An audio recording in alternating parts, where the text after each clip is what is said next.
Good morning, everyone. This is the second discussion on the Intellectual Property Code or the Republic Act number 8293. Republic Act 8293 took effect on January 1, 1998.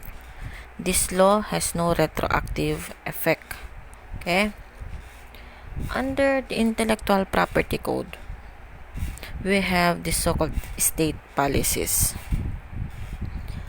Under the state policies, the state recognizes that an effective intellectual and industrial property system is 1.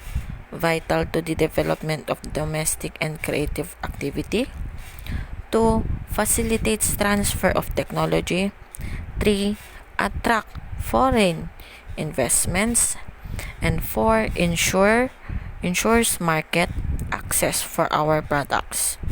Kindly see Section 2 of the Intellectual Property Code, or IPC for short. Another state policy is that the state likewise recognizes that the use of intellectual property bears social function. Another state policy, it is also a state policy to streamline administrations of administrative procedures concerning intellectual property, liberalize registration of transfer of technology, and enhance the enforcement of intellectual property rights. Another state policy, okay? Protection of intellectual property is likewise mandated by the Constitution. Under Article 14, Section 13 of the Constitution, it provides that the state shall protect and secure the exclusive rights of scientists, inventors, artists, and other gifted citizens to their intellectual property and creation, particularly when beneficial to the people for such period as may be provided by law. Another state policy, treaties are part of our laws. Hence, various provisions of treaties are incorporated in the IPC. So we have the so-called incorporation clause. Okay. For example of a treaty, in the case of Mirpuri versus Court of Appeals 318 Scra 516 year 1999. For instance, the enactment of the Intellectual Property Code is partly the result of the mandate of the agreement establishing the World Trade Organization and the WTO's agreement on trade-related aspects of intellectual property rights, or the TRIPS. So what consists, or what is the coverage of the intellectual property? Okay, under the IPC, we have 7. Okay, the copyright and related rights, trademarks and service marks, patents, geographical indications, layout designs or topographies of integrated circuits, protection of undisclosed information, and industrial designs. Concept. We go now with the concept. What is a geographical indication? We go first with the, kasi ang IPC more of copyright, trademark, saka patent. So let's jump to geographical indication muna, to layout designs, protection of undisclosed information, saka industrial design. Saka tayo pumunta dun sa tatlo. Ang geographical indications are those indications which identify a good as organizing in the territory or a region or locality in that territory, where a given quality, reputation, or other characteristics of the good is essentially attributable to its geographical origin. Okay? This is provided in Article 22, Section 3 of the TRIPS. TRIPS, or the trade-related aspect of intellectual property rights. An example of which is the example ng geographical indication na yung goods daw na nag-originate dun sa territory is kilala siya o may reputation na o yung quality nito is parang nagre-represent dun sa lugar. An example is the indication which identify wine, okay, alak, as coming from a specific region in France. Yan. Another is the protection of undisclosed information. Under this intellectual property, okay, natural or legal persons shall have the possibility of preventing information lawfully within their control from being disclosed to, acquired by, or used by others without their consent in a manner contrary to honest commercial practices. Example nito, okay? Example is the breach of contract, breach of confidence, fraudulent inducement. Ganyan. Okay? Again, natural or legal persons shall have the possibility of preventing information lawfully within their control from being disclosed to, acquired by, or used by others without their consent in a manner contrary to honest practices, so long as the information is there are three, is a secret in the sense that it is not as a body or in the precise configuration and assembly of component generally known among or readily accessible to persons within the circle. Number 2, it has a commercial value because it is a secret. Okay? Number 3, it has been subject to reasonable steps under the circumstances by the persons lawfully or in control of the information to keep it secret. Next, ano naman ang industrial design? Okay? Ang industrial design is any composition of lines or colors or any three-dimensional form, whether or not associated with lines or colors. We also have the so-called utility model. Ano naman ito?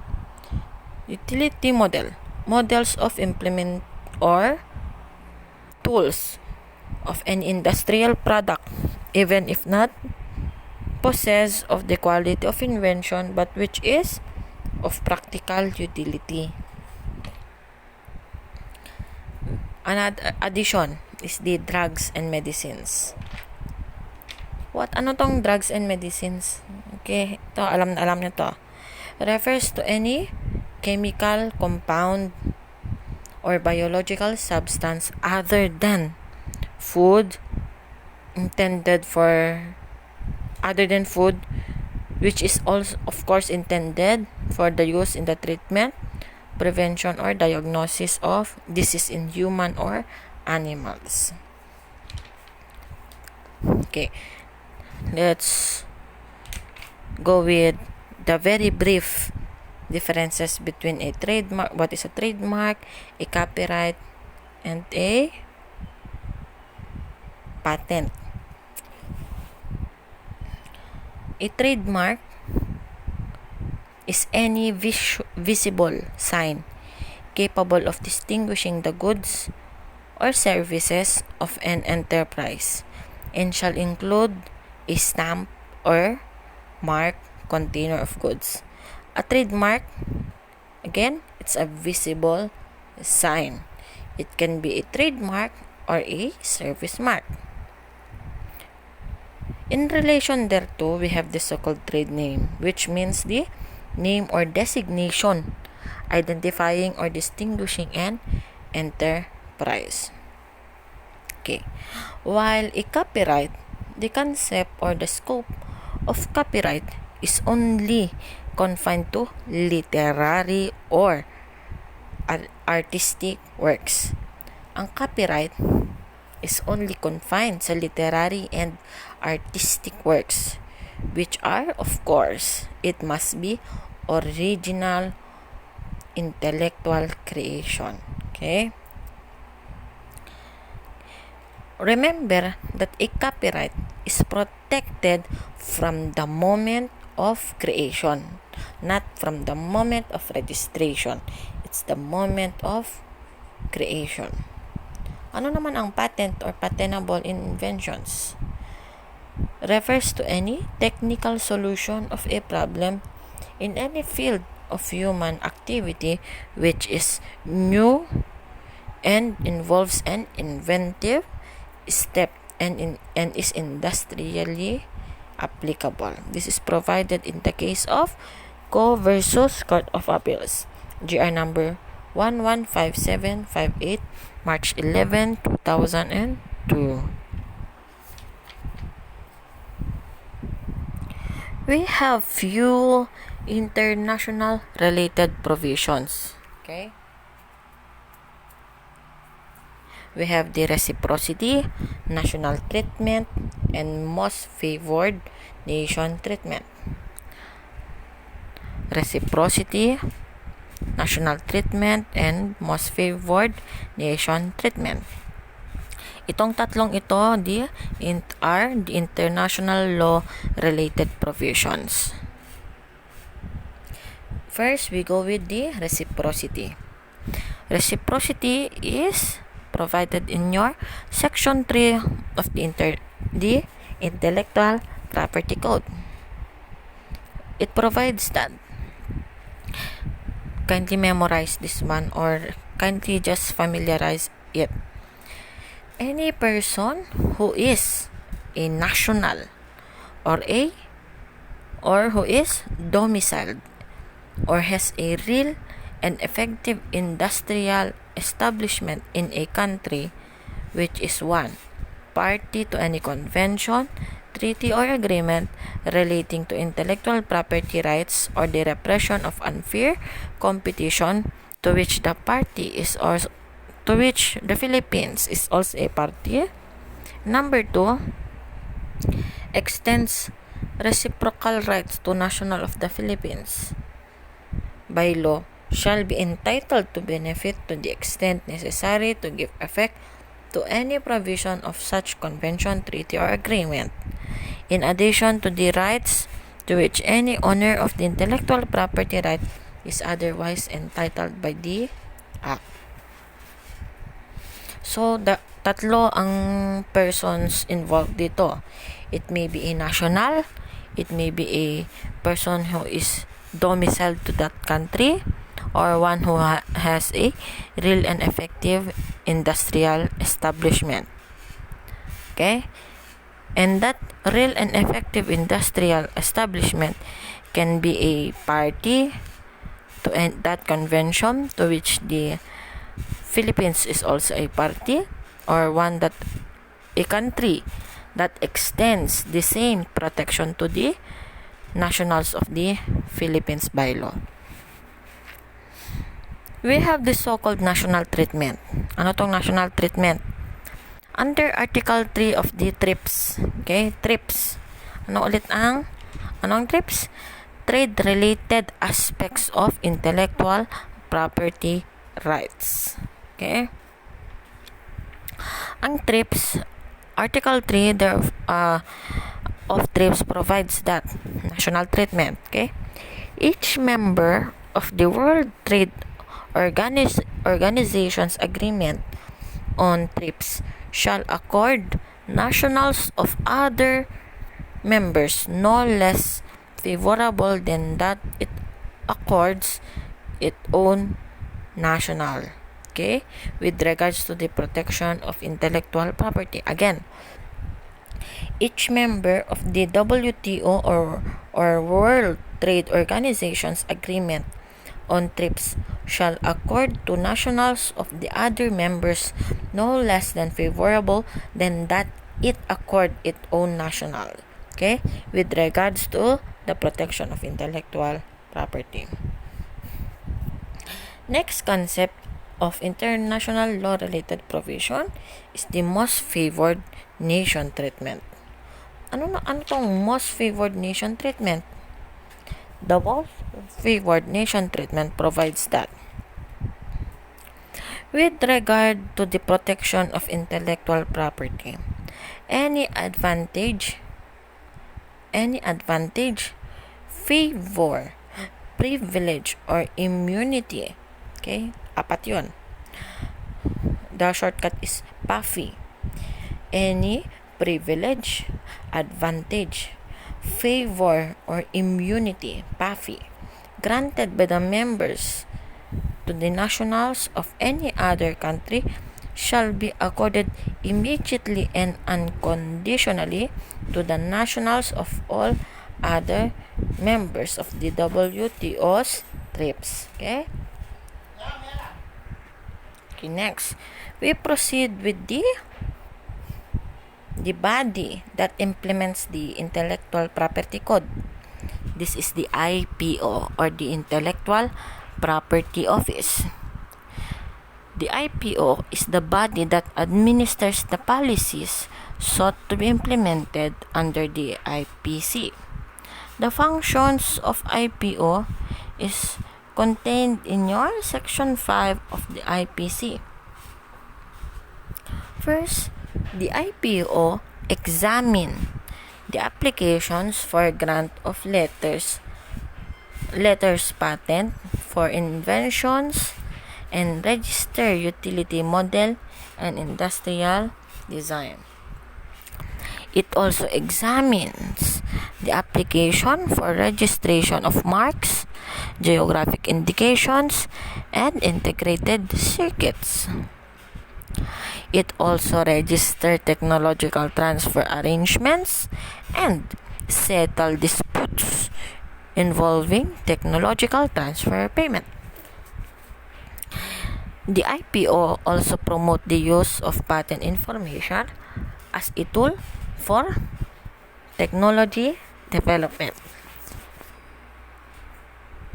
The IPO publishes regularly in its own publication the patents, marks, utility models, and industrial designs used and approved in the technology transfer arrangement registered.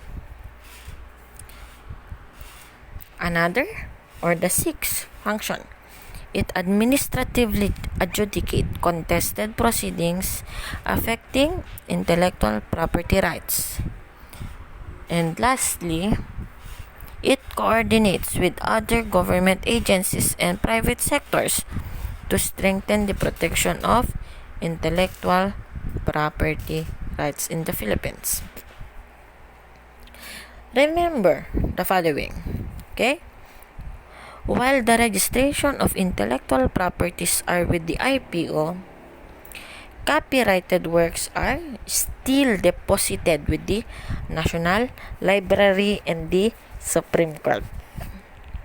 However, the IPO, through the Bureau of Copyright, exercises original jurisdiction over disputes relating to terms of license involving authors' rights. Okay? Another one is that the IPO now has the enforcement functions supported by government agencies, like meron na daw enforcement function, okay? Like your PNP.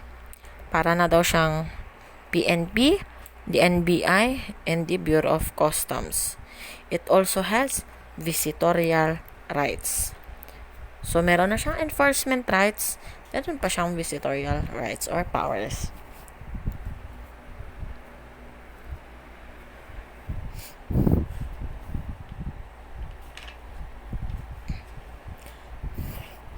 We now proceed with copyright. What is a copyright? A copyright, as defined in your section 171 of the IPC, is that, as mentioned, of course, in the case of Co versus CA, copyright is a right over literary and artistic works which are original intellectual creations in the literary and artistic domain, protected from the moment of creation. Remember that a copyright is protected from the moment of its creation. Okay? It need not be registered to be protected. Who is an author? Okay? An author is a natural person who has created the work. Remember that under IPC, it provides that only a natural person can be an author. Hence, a juridical person cannot be an author because it's very clear. However, we have the so-called collective work, joint work, okay? A collective work or joint work. Ano naman ang collective work? A collective work is a work which has been created by two or more natural persons at the initiative and under the direction of another, with the understanding that it will be disclosed by the latter under his own name, and that the contributing natural persons will not be identified. Okay? Sa collective, there is the so-called two or more natural person. Okay? At the initiative and under the direction of another, with the understanding that meron silang usapan na it will be disclosed by the person directing under his own name, and that the contributing natural person, yung mga gumawa, is yung mga taong gumawa, yung mga natural persons themselves will not be identified. Okay? Usually, ito yung mga nasa publishing companies. Next, joint work. Ano naman ang joint work?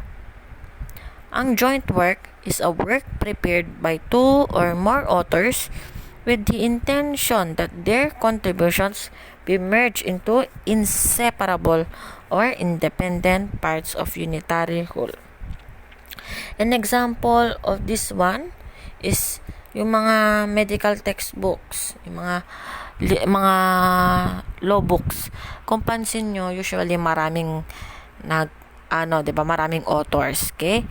It is joined into one or a whole copyrightable copyrightable work. Diba? Sa isang book, for example, in the case, for example, sa isang book, Intellectual Property Code, si Kiko, si Tasha, at saka si Jeremy, yan, gumawa sila ng reviewer ng IPC. Si mga Bibo Kids sila.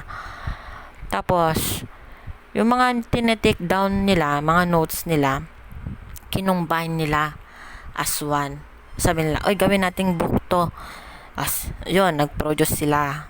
Yung mga outline nila, pwede, ito is protected by the copyright. Remember guys, na this is considered to be literary already, and again, copyright is already protected from the moment of its creation. So, yung kinombine nila Tasha, ni Jeremy, at saka ni sino na yung isa? Kiko, na naging isang libro, it will now become an inseparable work. Okay? And it will be unitary whole. It is now considered to be a joint work. Ano naman ang work of applied art? Work of applied art. It is an artistic creation with utilitarian function or incorporated in a useful article, whether made by hand or produced on an industrial scale. Utilitarian function, or one that is useful. Okay? Ano naman ang performers? Who are performers? Performers are actors, singers, musicians, dancers, and other persons who act, sing, declaim, play in, interpret, or otherwise perform literary or artistic works. If you remember your civil code, okay? Meron siyang mga provisions ng intellectual property rights, okay? According to your civil code, intellectual creation is one of the modes of acquiring ownership under your civil code. Okay. The following persons acquire ownership by intellectual creation. In case of author, the author, with regards to his literary, drawing, historical, legal, philosophical, scientific, or other works. Sa composer naman, as to his musical composition. Sa isang painter, sculptor, or artist naman, it is with respect to the product of his art. Sa scientist or technologist naman, it is with respect to the, or with regard to the discovery of invention. Yung mga, for example, si Kiko, may nililigawan. For example, pangalan niya is si Rosa. Si Kiko, romantiko. Si Kiko romantiko. Okay? Si Kiko, romantic siya. So, gumagawa siya ng love letters. Okay? Are love letters considered to be copyrightable? And my question is, ang question ko, to whom or who is the owner of the love letter? Okay? Can they be published without the consent of the writer? This is the answer. Article 723 of the new Civil Code. Letters and other private communications. Okay? The letters and private communications in writing are owned by the person to whom they are addressed and delivered. Okay? But they cannot be published or disseminated with the consent of the writer or his heir. So, ang may-ari nung letter na sinusulat ni Kiko ay si Rosa. Rosa is the owner. However, the author or the writer, who is the author or the author na si Kiko, the letter cannot be published. Hindi pwedeng i-post sa Facebook. Okay? Hindi pwedeng i-post ni Rosa ng basta-basta without the consent of Kiko. For example, namatay si Kiko. Sorry Kiko, pinatay kita dun sa example. For example lang naman. For example, si Kiko, kumain siya ng maraming lechon. Ganyan. Medyo na-jogi, ganun. Yung, for example, si Kiko, may anak pala si Kiko sa ibang babae. Pwede bang i-publish yun ni Rosa ng walang consent yung heir ni Kiko? Hindi pwede. Okay? It must be with the consent of the heirs. Question. When rights over copyrights are conferred? When do the rights over copyrights are conferred? Rights over copyrights are conferred from the moment of its creation. This is provided in your section 17 of your RPC. The work is deemed created if something original is expressed in fixed manner. Question: who owns the copyright? Okay? Who owns the copyright? Mahaba ang sagot dyan. Hindi agad author, ganyan. Okay?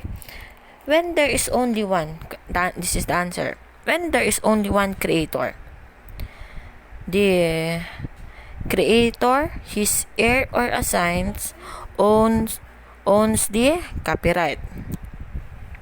With respect to joint creation, ang joint creation, ito yung example natin, yung libro na ginawa ni Tasha, Jeremy, at saka ni Kiko, na as one lang, unitary whole. Okay?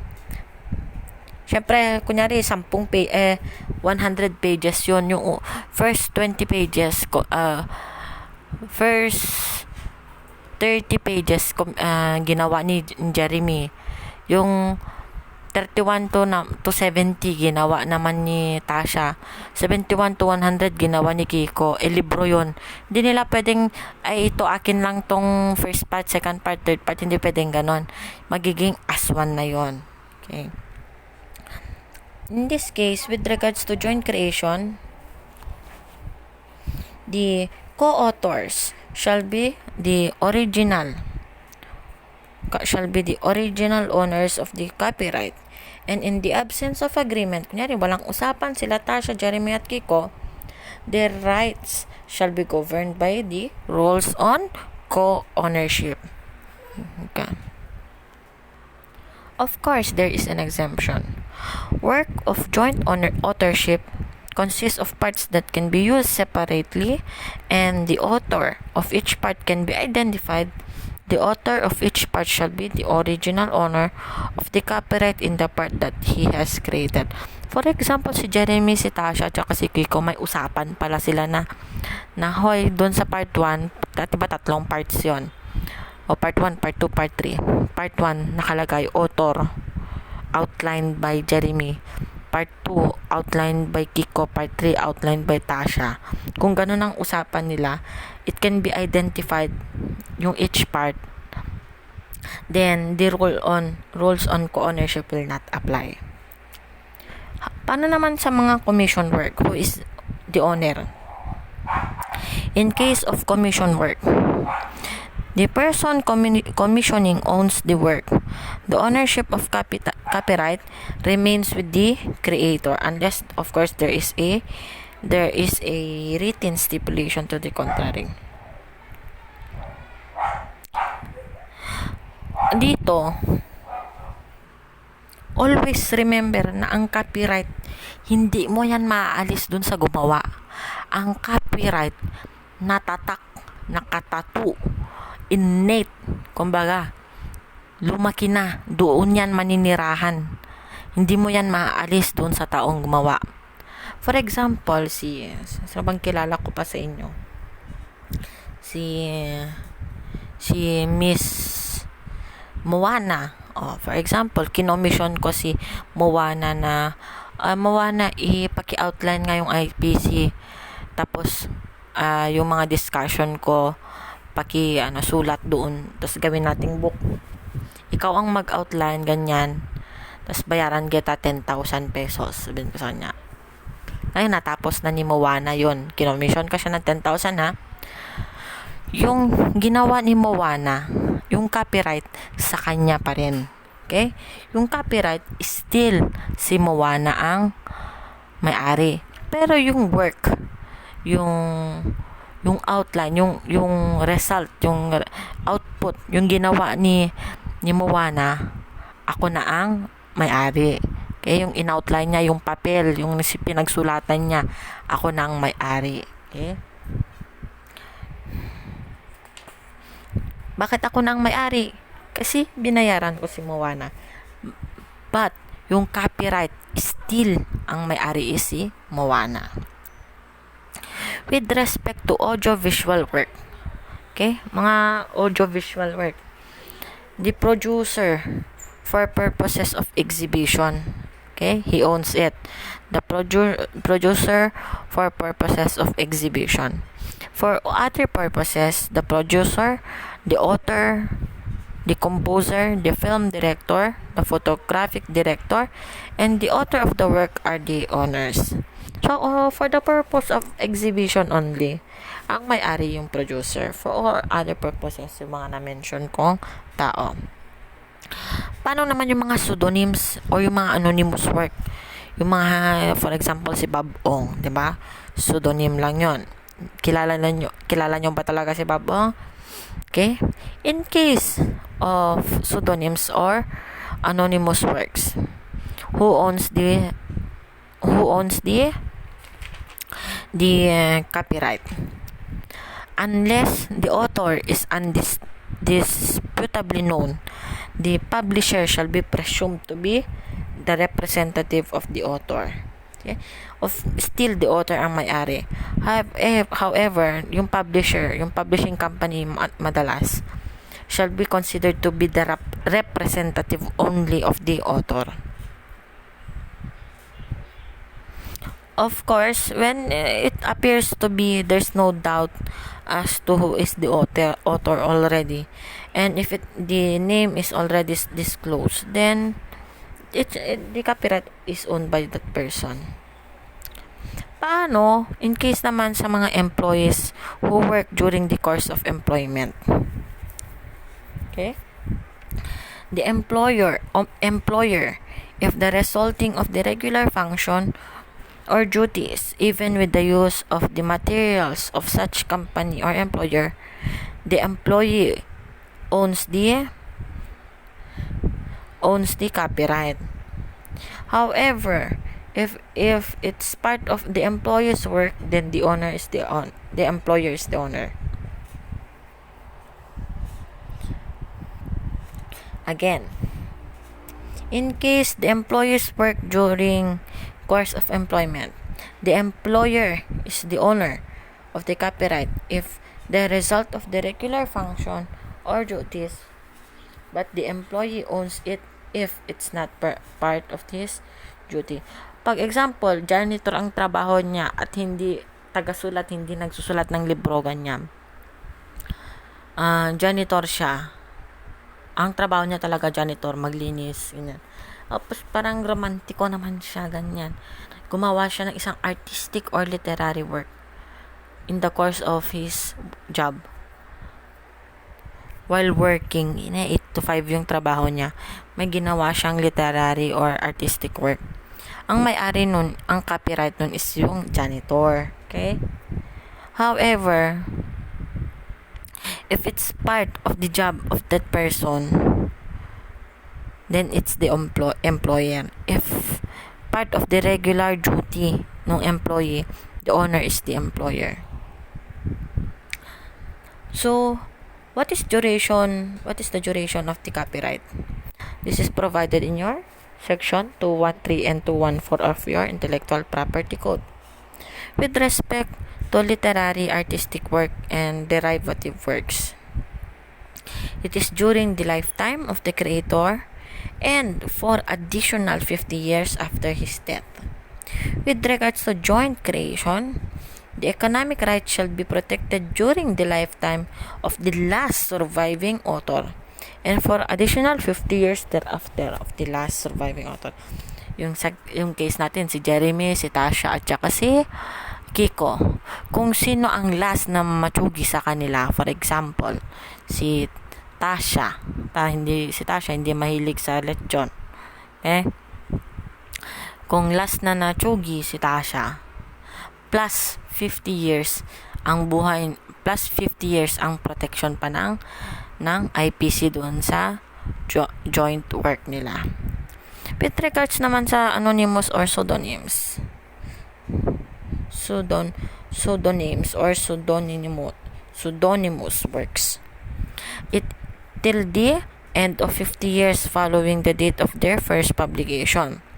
The 50-year duration commences from January 1 following the date of publication. With regards to work of applied art, it is only 25 years from the date of making. With regards naman sa photographic work, it is 50 years from the date of publication of the work or from the making of the unpublished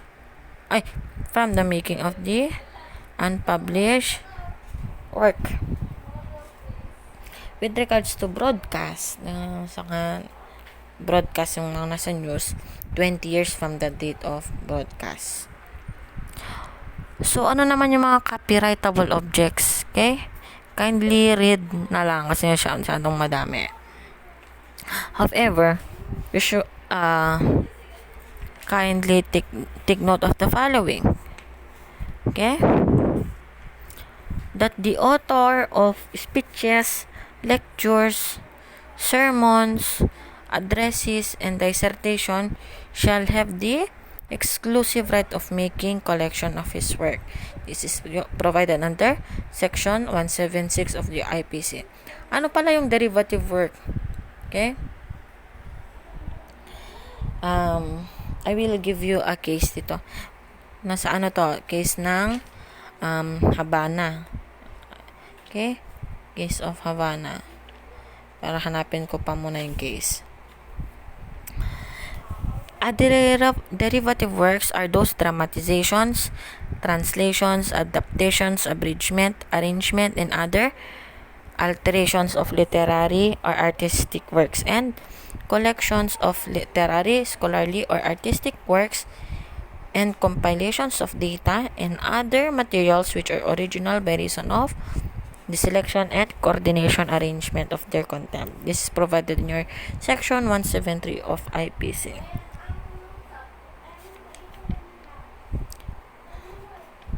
What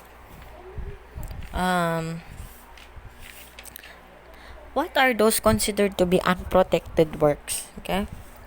Unprotected works, okay, covers the following. 1. Ito yung mga unprotected works under copyright. Okay? Mga walang protection. Ingat-ingat kayo pag walang protection yan. Okay? Any idea, procedure, system, method, or operation, concept, principle, discovery, or mere data as such, even if they are expressed, explained, illustrated, or embodied in a work. Okay? They are not protected works. For example, in the case of Joaquin versus Drilon, GR number 108946, okay? Yung format daw ng television game show is not subject to copyright. Ano bang may game show na laro? Yung game ka na ba? Mga ganyan. Yung Pinoy Henyo. Yung minute to minute. Yung format ng television game show is not subject to copyright. Another, news of the day and other miscellaneous facts having the character of mere items of press information. Okay? Example nito. Okay? The writings of a columnist in a newspaper is subject to copyright. But, remember this one. But, if he mentions a news item like bomb explosion in a certain place, he cannot claim protection regarding these news items. Next, with regards to official text of legislative, administrative, and legislative nature. Legislative and administrative or any official translation. Yung mga nasa gobyerno. Okay? Yung mga memorandum, yung mga ginagawa nila, mga journals nila, they are not protected. Obviously, their works, public in nature. So, public record to government record to. So, anyone can just go to their office and may ask to read. Okay? Kung ano ba yung yung kung anong concern niya, he can just go to the said office and ask for such journal or memorandum. With regards to also those any work of the government of the Philippines, okay?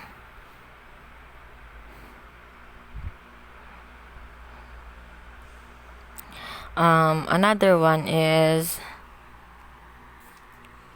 next. We have the so-called rights of authors. Okay, rights of authors. It can be economic rights, a moral right. Okay, can be a economic right or a moral right. Kindly read na lang kasi those are just mere enumerations. Kindly familiarize it na lang yung mga concept ng rights of authors. Basta there are two classifications. It can be an economic right or a moral right. Of course, yung economic right more of yung income or those that of social in nature. Yung moral right with regards to dun sa name of the author. Of course, the publisher and the performer's right, they also have the following rights. Okay, I'll just give you a brief discussion. With regards to economic rights of the author. Okay, author, again, there are two classifications of right, economic or moral right. With regards to economic rights shall consist of the exclusive right to carry out, authorize, and to prevent the following: 1. Reproduction of the work or substantial portion of the work. Number 2, dramatization, translation, adaptation, abridgment, arrangement, or other transformation of the work. Ito yung derivative work. Okay? Number 3, first public distribution of the original and each copy thereof. Number 4, rental of the original or copy of an audiovisual or cinematographic work. 5, public display of the original or a copy of the work. 6, public performance of the work. Number 7, other communications to the public of the work.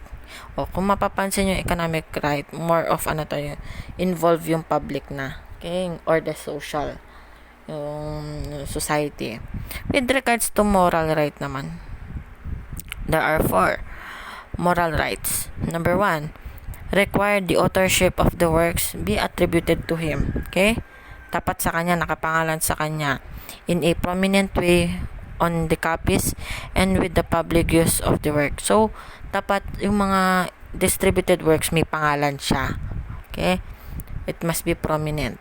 Number 2, make any alteration of his work before or prior or to withhold it from publication. Yung moral right, meron daw siyang karapatan na i-alter yung ginawa niya. O kaya, hindi payagan yung publication, hindi matuloy yung publication. Number 3, to object to any distortion, mutilation, or other modification of or other derogatory action in relation to his work, which would be prejudicial to his honor or reputation. For example, may ginawang book, nakalagay doon na bawal i-photocopy, bawal na punitin, bawal tupiin. Pwede niya bang gawin yun? Yes, pwede niyang gawin yun because it is one of his moral rights. Number 4, restrain from the use of his name with respect to any work not of his own creation or in any distorted version of his work.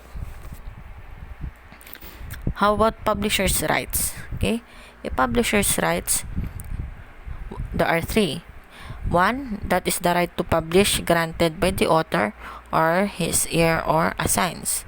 Number 2, the publisher shall have a copyright consisting merely of the right of reproduction of the typographical arrangement of the published edition of the work. Number 3, if submitted to newspaper, magazine, and the like, the right to publish once, okay, minsan lang, materials sent by the writer, a photographer, an artist, or periodical or newspaper publisher, but such writer or artist retains his copyright on the piece. How about in the case of performer's right? Okay? A performer, may karapatan ba sila? Yes po. Okay? Ang karapatan ng performers, there are 6 concepts. 1. As regards to their performances. Kunyari, si Kiko, si Tasha, at saka si Jeremy. May performance sila, mga performers sila. Okay? As regards their performances, the right of authorizing 1, the broadcasting and other communication to the public of their performance, or number 2, the fixation of their unfixed performance. Isa lang yun sa mga rights nila. Number 2, with regards to the right of authorizing the direct or indirect reproduction of their performance, fixed in sound recordings or audiovisual works, or fixations in any manner. For example, na video sila, ganyan. Pwede bang basta-basta na lang na ipakalat mo to, ganyan? Hindi pwede, okay? Hindi basta-basta. Number 3, the right of authorizing the first public distribution of the original and copies of their performance, fixed in sound recordings or audiovisual works, or fixations through sale or rental of other forms of transfer of ownership.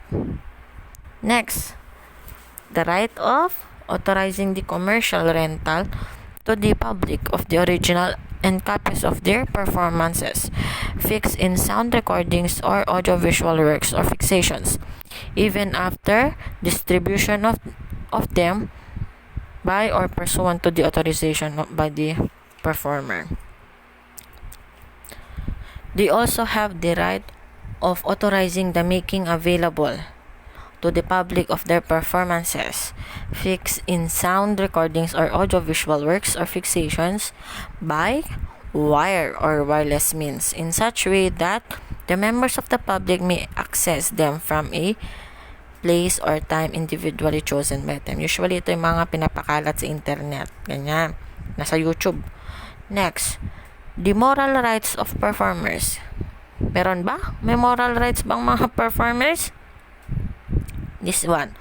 The right to claim to be identified as the performer of his performance. That is a moral right, syempre.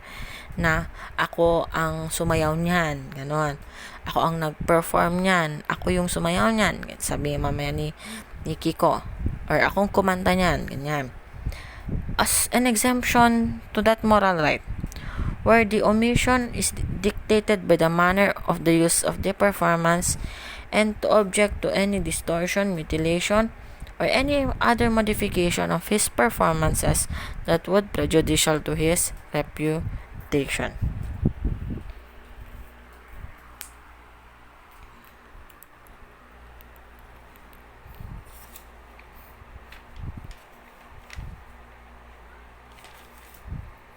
So, the next topic will be all about acts that do not infringe copyright and the fair use and the infringement. Okay? Yun lang naman na. What are the acts that do not infringe copyright? Number 1, recitation or performance of a work. Okay? In case of recitation or performance of a work, those that are made accessible to the public, or those that are done privately, those that are free of charge, and those that are for charitable or religious institution. Okay, there are 4 requirements. Those that are made to the public or privately done, pag wala naman daw bayad or free of charge, and for purposes of charitable or religious institution. does not infringe the copyright. Another one, making quotation from a published work. For example, ano ba? Yung, di ba, mga magaganda yung mga books ni Sidney Sheldon, book ni Daniel Steele. Kung merong parang quotable quote doon, tapos ginamit mo sa Facebook, ganyan. Ang gumawa ng quote na yun yung author themselves. Pwede mo bang gamitin yun? Okay? This is the rule. Making of quotation from a published work. Okay?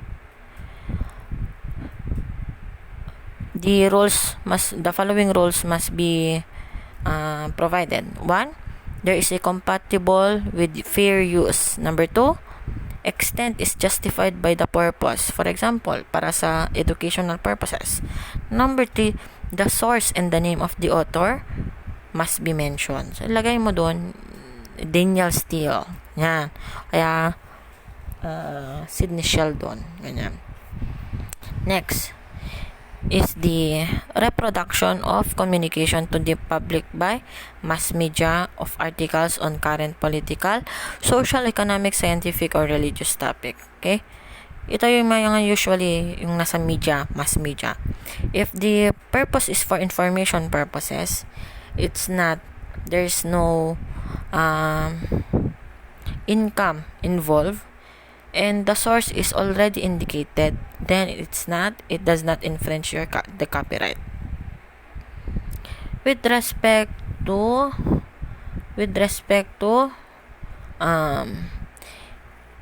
making of ephemeral recordings. Anong mga ephemeral recordings? Ito yung mga madaling mabura. Ephemeral, yung hindi nagtatagal.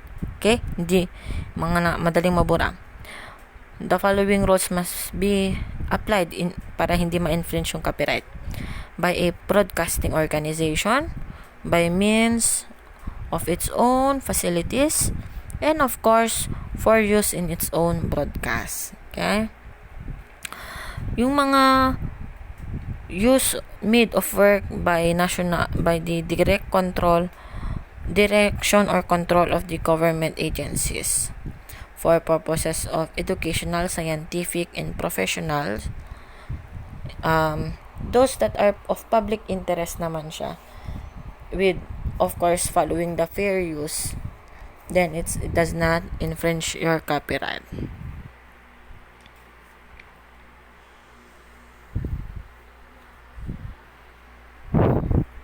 With regards naman sa reproduction by non-profit libraries, okay? These rules must be followed. Number 1, those that involve fragile works, or those that involve isolated articles in the composite works. And it must not be those that are brief portions of the published works, yung mga parte-parte lang. And lastly, it must preserve or replace the copy that is lost, destroyed, or rendered non-usable. Okay? And of course, yung mga backup copy ng computer program, okay? Does not infringe copyright. Ano ba tong sinasabi ko na fair use? Okay?